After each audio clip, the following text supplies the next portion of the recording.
प्रेरणास्पद कथाएं YouTube channel पर मैं धनंजय जैन आप सभी मेरे प्यारे प्यारे श्रोताओं का हार्दिक स्वागत करता हूं, अभिनंदन करता हूं।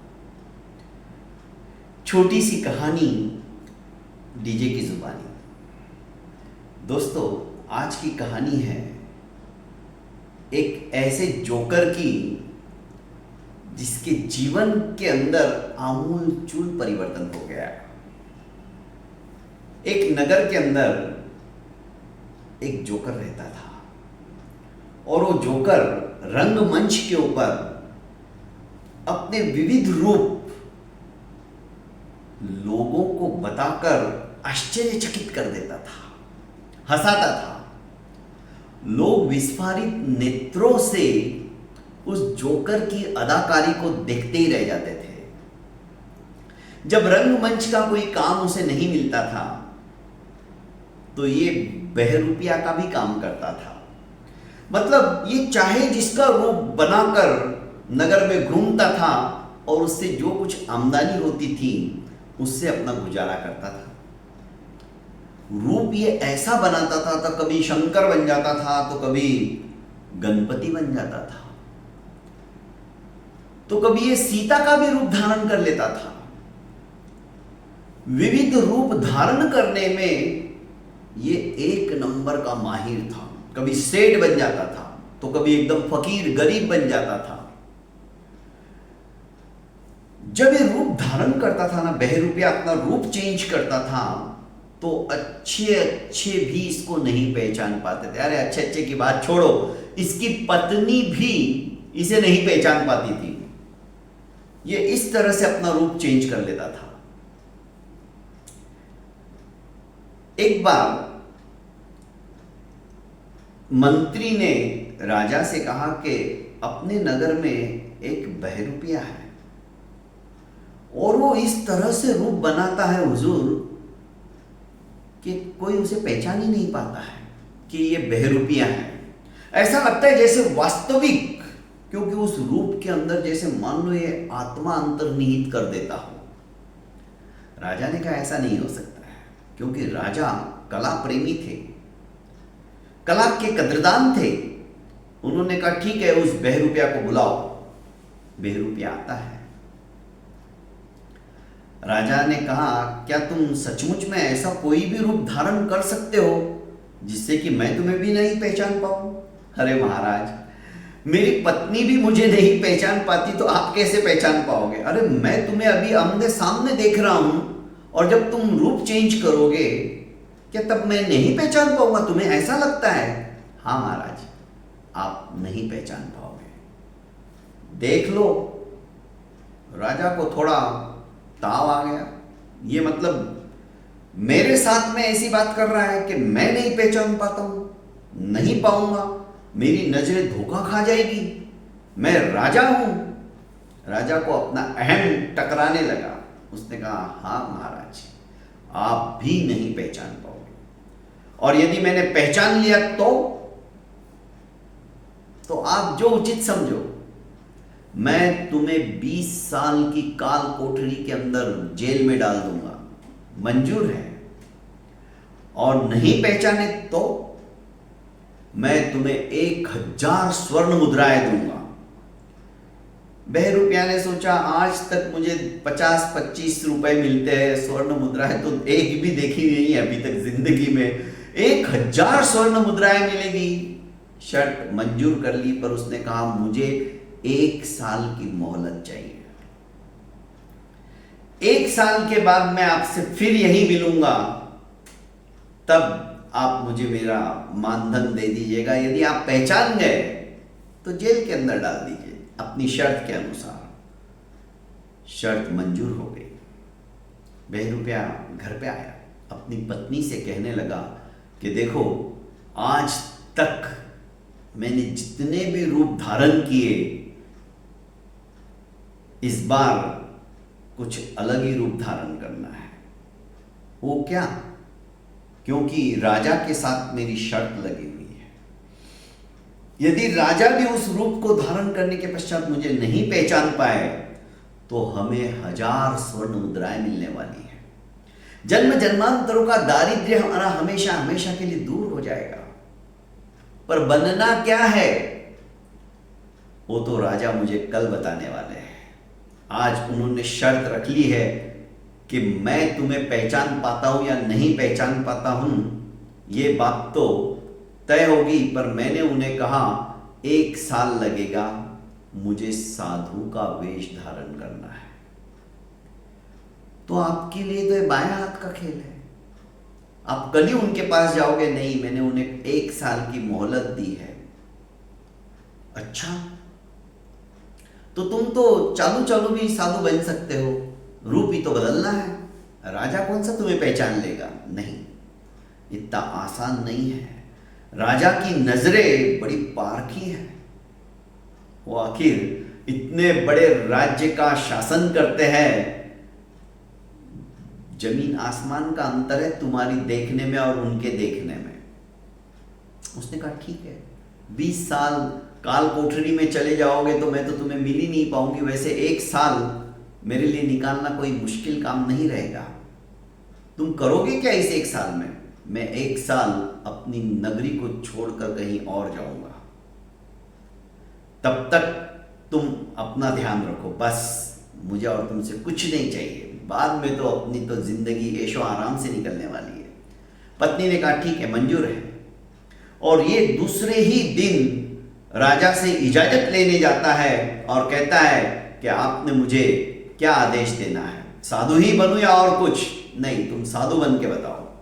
उसने कहा ठीक है, 1 साल बाद हम यहीं मिलेंगे, जैसे कि मैंने आपको कल कहा था। चला जाता है।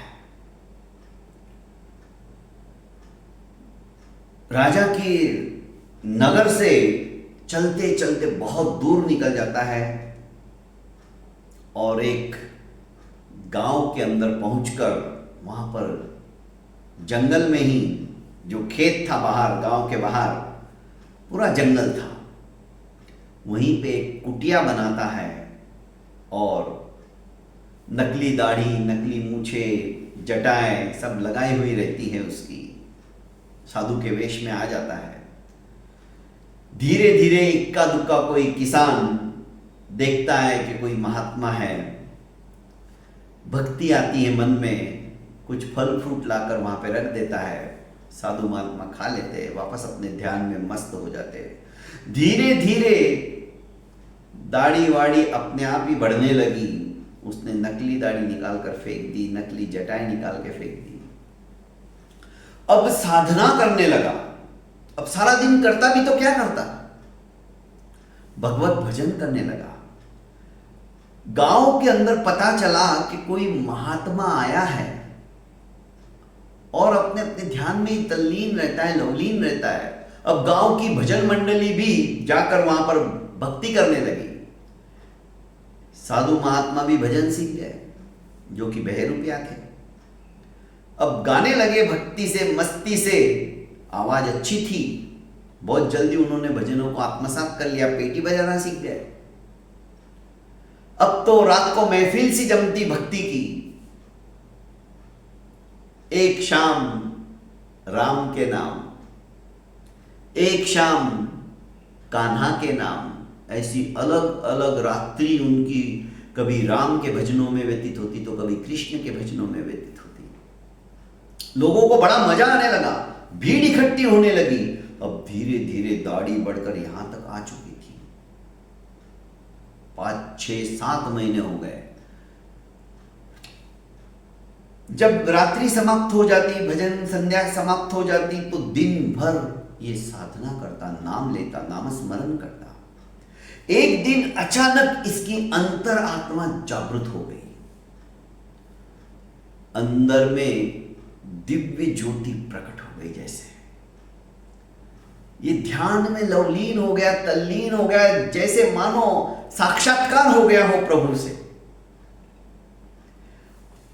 चेहरे के ऊपर तेज आभा प्रकाशित होने लगी।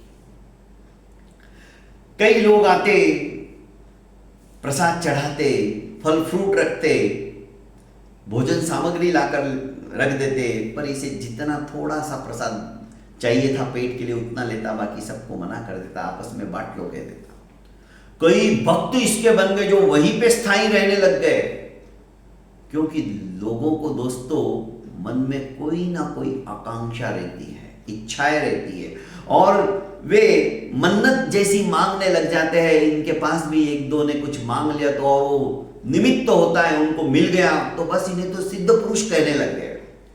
पर ये तो बहरूपिया था, ये कोई नहीं जानता था। अब तो दूर दूर तक इसकी ख्याति व्याप्त हो गई। इस बात को अब 10 महीने हो गए थे, और जब इसे आत्म साक्षात्कार हुआ, इसने मन में ठाना कि अब तपस्या करनी चाहिए। स्वादिष्ट से स्वादिष्ट चीज आने के बाद भी ये ठुकरा देते, नहीं चाहिए, नहीं इच्छा है। वहां पे बैठे हुए लोग देखते रह जाते, ये कैसे महात्मा है। तेज तो अपार चमक रहा था, तो जटाएं भी बढ़ने लग गई थी। मंत्री ने जब ख्याति सुनी तो राजा से कहा कि हमारे नगर के बाहर कोई एक सिद्ध महापुरुष आए हैं जो अपनी साधना में लगे रहते हैं और बहुत पहुंचे हुए हैं, मौनी हैं, और 1 महीने से उन्होंने तो अन्न का दाना तक नहीं लिया है। अपार भीड़ रहती है, मेला लगा हुआ है। राजा ने कहा वो बहरूपिया तो नहीं जिससे मैंने शर्त लगाई थी, पहले तुम तलाश करो, देखो कौन है, और यदि सचमुच में कोई सिद्ध पुरुष है तो हम भी जाकर उनके दर्शन करेंगे। मंत्री पहुंचा वहां पर, बड़ी मुश्किल से मंत्री जी को दर्शन हुए, पर मंत्री जी तो उनकी देदीप्यमान आभा को देखकर आश्चर्यचकित हो गए, नतमस्तक हो गए। और वापस जब आए राजा के पास तो कहा कि नहीं, वो तो बहुत पहुंचे हुए महात्मा है। राजा ने कहा ठीक है, और उन्होंने 1 महीने से अन्न का दाना नहीं खाया है, वे तो तपस्वी भी है। अच्छा, ऐसे महापुरुषों के तो दर्शन हमें भी करने चाहिए। राजा हाथी घोड़े स्वर्ण मुद्राओं का भंडार लेकर उनके पास फल फ्रूट सब लेके पहुंचे।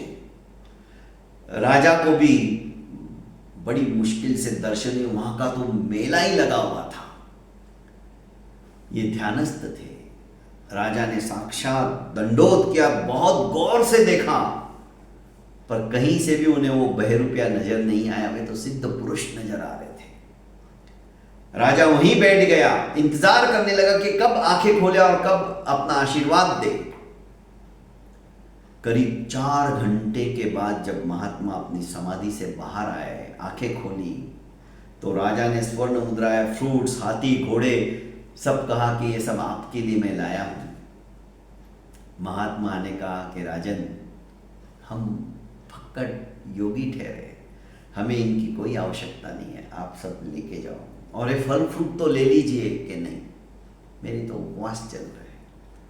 राजा बड़ा निराश हुआ कि मैं इतनी दूर से आया, मेरे यहां से कोई चीज नहीं ली, स्वर्ण मुद्राएं ठीक है, हाथी घोड़े भी नहीं लिए, और फल फ्रूट भी नहीं ली, तपस्या चल रही कह दिया। ये कितने निस्वार्थी है। आह, मेरे तो अहोभाग्य जो इनके दर्शन हुए।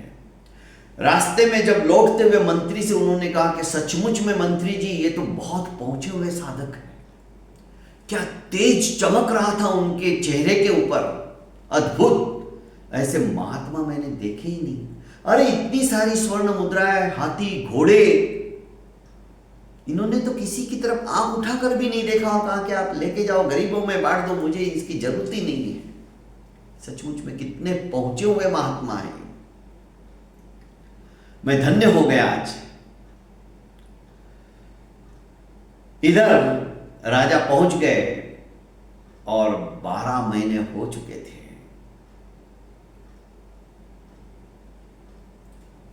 संत के अंतर्मन में ज्ञान की ज्योति जागृत हो उठी थी। देखो तपस्या का कितना बड़ा प्रभाव। उन्होंने पारना किया, फल फ्रूट थोड़े बहुत खाए। 1 महीने के पश्चात मासक क्षमण की तपस्या हो गई थी उनकी, और अपने नगर की तरफ चल पड़े। राजा के राज दरबार में जाने के लिए समुद्यत हुए। बाकी के भक्त कहने लगे कि महाराज कहाँ जा रहे हो? मैं फक्कड़ हूँ, तुम लोग यहीं रहो, मुझे तो अब विचरण करना है। निकल गए। किसी को भी अपने साथ आने के लिए उन्होंने मना कर दिया, कोई नहीं आएगा, चल पड़े। राज दरबार के बाहर जाकर उन्होंने दरबान से कहा कि राजा से कहो कि मैं उनसे मिलना चाहता हूं। दरबान भागा भागा गया, क्योंकि वो भी साथ में था, और कहने लगा कि महाराज आपके पास वे योगीराज आए हुए हैं, क्या बात करते हैं? राजा फौरन सिंहासन से उठ गया और दौड़ा दौड़ा बाहर आया। उन्हीं महात्मा को देखकर भाव विभोर हो गया, हाथ जोड़कर कहने लगा कि महात्मन आपने क्यों तकलीफ की? मुझे आदेश भिजवा दिया होता, मैं भागा भागा आ जाता। कहिए क्या सेवा करूं आपकी? राजन, तुमने भी मुझे नहीं पहचाना ना, आप शर्त हार चुके हो। राजा ने कहा कौन सी शर्त? आपसे तो मैंने कोई शर्त ही नहीं लगाई। याद करो, आज से 1 साल पहले तुमने मुझी से शर्त लगाई थी, मैं वही बहरूपिया हूं। राजा गौर से देखने लगे। उन्होंने कहा नहीं, आप तो योगीराज हो, आप तो तपस्वी हो, आपके दर्शनों के लिए तो दूर दूर से पता नहीं कहां कहां से लोग आते हैं। मुझे भी बड़ी मुश्किल से दर्शन हुए। आज तो मेरे अभाग्य के आप मेरे राज दरबार में आ गए हो। कि नहीं राजन, मैंने आपसे कहा था, मेरी पत्नी भी मुझे नहीं पहचान पाती तो तुम क्या पहचानोगे? मैं वही बहरूपिया हूं। पर आपने तो इतने हाथी घोड़े और 1000 स्वर्ण मुद्राएं की जगह मैं तो कितनी सारी स्वर्ण मुद्राएं लेके आया था, आपने उन्हें भी ठुकरा दिया। आपने मुझे साधु का वेश धारण करने को कहा था, और सच्चा साधु यदि मैं नहीं बनता तो सब कुछ ले लेता, पर मैं उस समय सच्चा साधक था, सच्चा साधु था। आज आपके सामने वो शर्त याद दिलाने के लिए आया। राजा बहुत खुश हुआ कि सचमुच में आप अद्भुत कलाकार हो, और मैं आपको मान गया। उन्होंने ताली बजाकर आदेश दिया कि 1000 स्वर्ण मुद्राएं लेकर आ जाओ। मैं शर्त हार गया, और इन महात्मा के चरणों में रख दो। अभी भी राजा के मुंह से महात्मा ही निकला।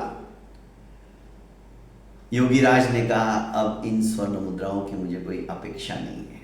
अच्छा हुआ मुझ बहरूपिया को तुमने साधु बनने का मौका दिया, और प्रस्ताव रखा कि तुम साधु बन के बताओ। साधु बनने में जो आनंद है वो मैंने महसूस किया है। अब इन स्वर्ण मुद्राओं की मुझे कोई आवश्यकता नहीं है, पर मैं ये कहने को आया था कि तुम शर्त हार गए हो, क्योंकि मैं अब सिर्फ बहरूपिया नहीं रहा, अब मैं सच्चा साधक बन गया हूं। अब मोह माया इन स्वर्ण मुद्राओं के प्रति मेरी कोई आसक्ति नहीं है। राजा भाव विभोर होकर उनके चरणों में गिर गया, और इसका पुण्य फल मैं तुम्हें देता हूं, क्योंकि तुमने यदि राजन मुझे कहा नहीं होता कि तुम साधु बन के बताओ, तो मैं शायद साधु नहीं बनता, मैं सिर्फ स्वादु रह जाता।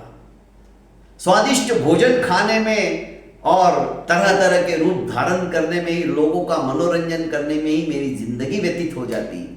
तुमने तो साधु का ये वेश, मतलब मुझे साधु बनने की जो प्रेरणा दी और मैंने जो वेश धारण किया, सचमुच में आत्मा से परमात्मा की लो जागृत हो गई। राजा निवेदन करने लगा कि महाराज आप मुझे अपना शिष्य बना लो। महात्मा ने कहा मैं कौन होता हूँ शिष्य बनाने वाला, बस आप साधना करते जाओ, भक्ति करते जाओ उस परम पिता परमेश्वर की, उसके अलावा इस संसार में कोई नहीं है। राजा ने आदेश दिया कि स्वर्ण मुद्राएं बहरूपिया जी के घर पर पहुंचा दो, क्योंकि इसका हक तो उसका भी है। साधु महात्मा वहां से चल पड़े, निकल गए। राजा को भी मना कर दिया, मेरे शिष्य बनने की जरूरत नहीं, मैं तो एकला आया हूं, एकला ही जाऊंगा। एकला चालो रे, अकेला आया हूं, अकेला जाऊंगा। जिंदगी के अंदर दोस्तों उन साधु महात्मा के वेश में उस बहरूपिया ने अपने आप को पहचान लिया साधना करते करते। बस अंतर्मुखी जब व्यक्ति हो जाता है ना, सब कुछ नीरस लगने लगता है। संसार की मोह माया, ये प्रपंच, इन बातों से साधक उपरत हो जाता है।